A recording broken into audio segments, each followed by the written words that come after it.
and gentlemen and ladies, welcome to post-game reaction. Game 46. Dyslexia, getting things backwards. You might have thought I was going to come in here yelling, screaming, throwing a hissy fit, having a tiffy. No, I'm going to be calm. I'm not going to say too much about the stats. The game was what it was. It went the way the NHL wanted it to go. It went the way Wes McCauley and Chris Lee were told to take it to go. My only thing that I'm going to get into it, yes, the Oilers lost 3-2 to the Vancouver Canucks. Again, 3 first period goals, 2 power play goals, but let's blame Skinner for the power play goals. It's Skinner's fault that there was penalties. Ridiculous. It's stupidness.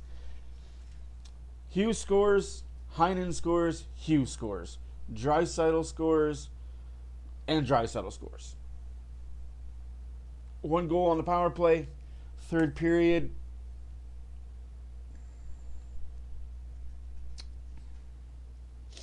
What do you want to talk about? You want to talk about the cross-check call against Ekholm that was a cross-check, was a penalty, should have been called. I got no gripe with it.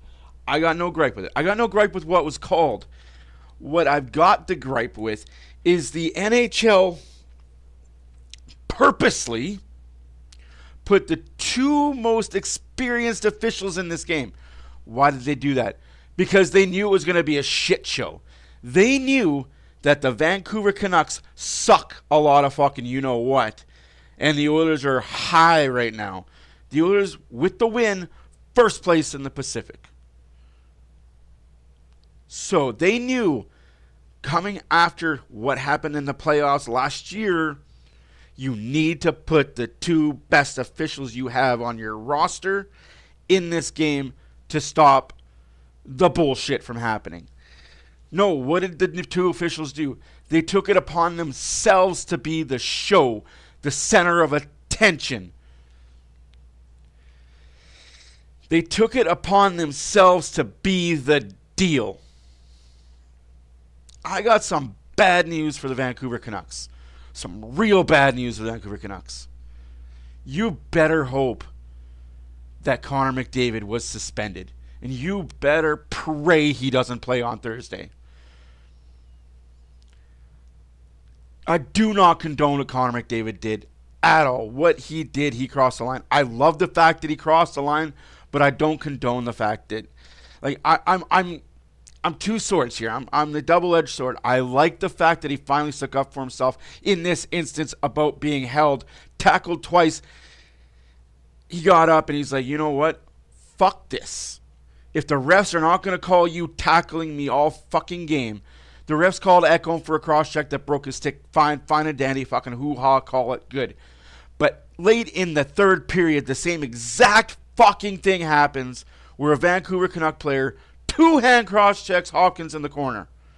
Breaks his stick. In front of Chris Lee.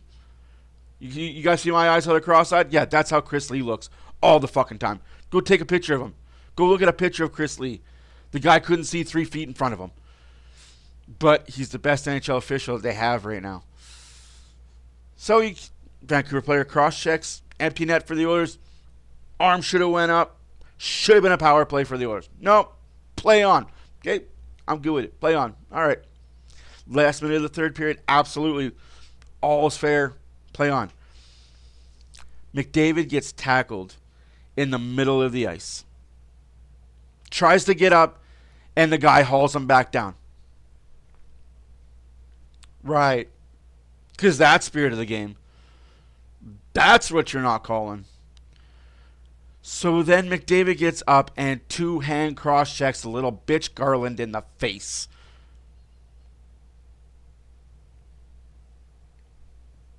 Gets a 5 and a match penalty. But we're not going to talk about the Myers situation where the play isn't even there. Unsuspecting Bouchard is just fucking standing there, and you fucking Goomba Two-hand cross-check Bouchard in the mouth. But you're not going to get anything for that. Oh, no. You play for the Vancouver Canucks. They're the worst team in drama history right now. Don't kick a team when they're down. Like I said, I can't wait for the Vancouver Canucks to come into Edmonton on Thursday. And you better leave Quinn Hughes at home. You better leave Carlin Garland at home. Connor Garland, sorry. Better get his name right if I'm going to talk shit about him. You better keep those two fucking pricks at home. Because if they come into Edmonton and they think that it's going to be a free ride and the Oilers players aren't going to take liberties,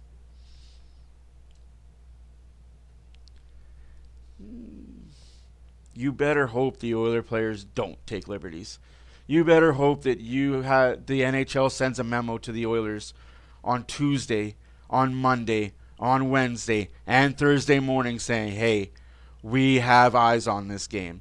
Everybody at the office is watching this game. Mind your P's and Q's. And you better hope the Oilers listen to that report. And you better hope to God that the Oilers know that they have to mind their P's and Q's or sanctions will come down on them. It boggles my mind that people honestly think that this is a good league for reffing. That they're human. They're gonna miss things. Oh, I get it. You're gonna miss things. But when you're blatantly missing things for one team and then blatantly calling it for the other, that's the issue. You called a penalty in the first period that was questionable. JT Miller cross-checks Ekholm pretty hard. Ekholm returns the favor, but Ekholm gets a penalty. That's the standard the NHL set last night in the Oilers-Vancouver game.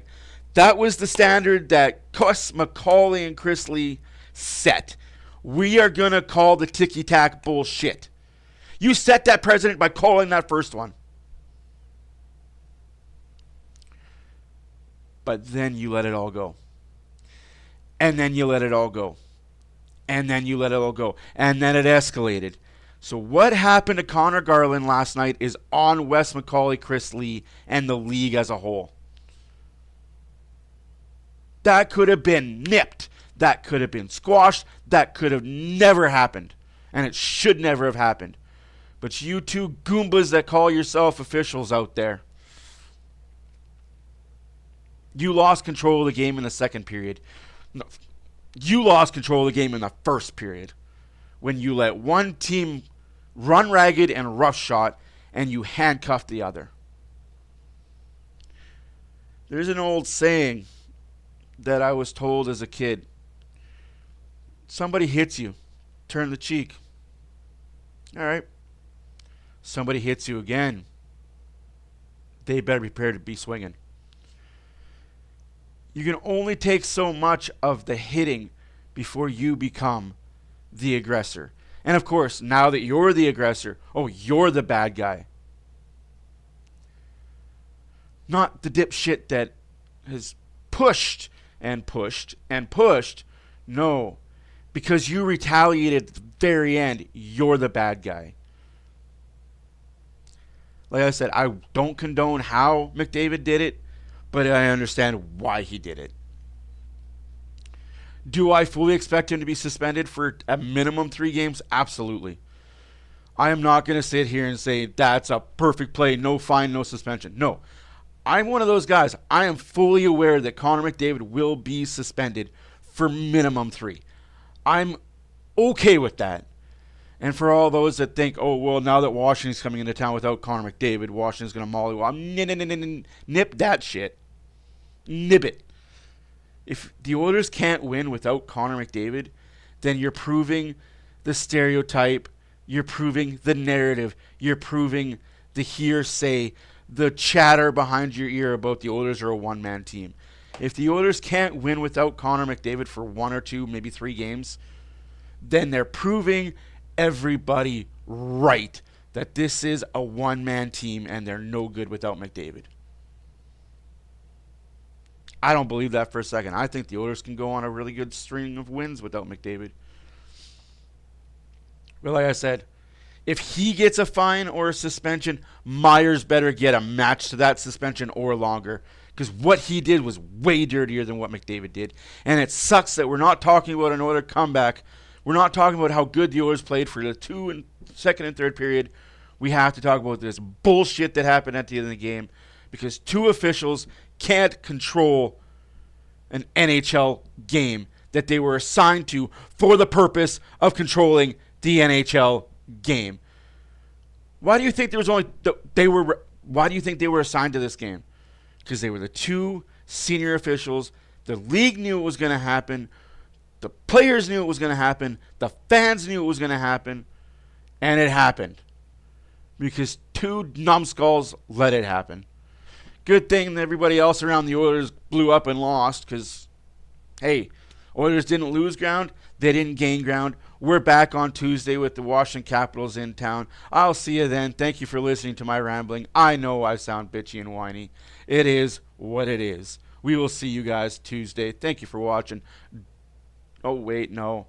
I got to do this. I do owe the pleasure of this because this was work by Lubo. I can't. I can't just end on that. You guys know that Lubo does a lot of... Oh, you piece of monkey crap. Lubo does a lot of work for me, and it would be a disservice to him for me not to show the stats that he did last night.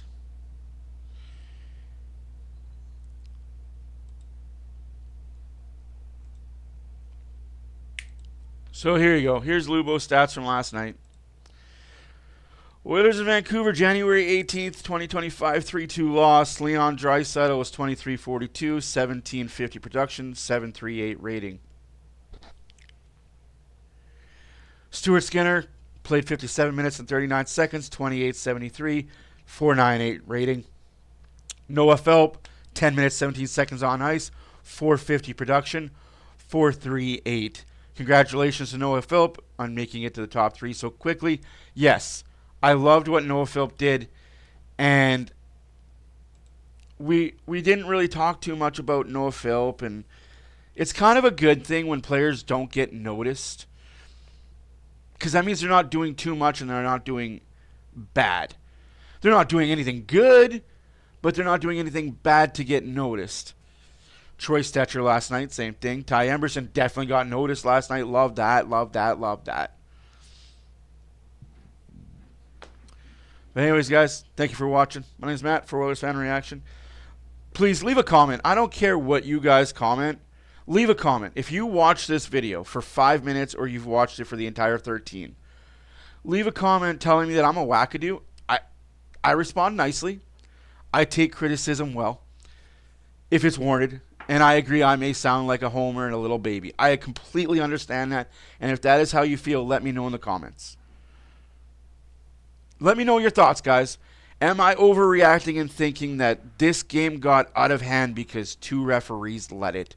That the whole McDavid cross-check could have been avoided had they just called what was right in front of their eyes?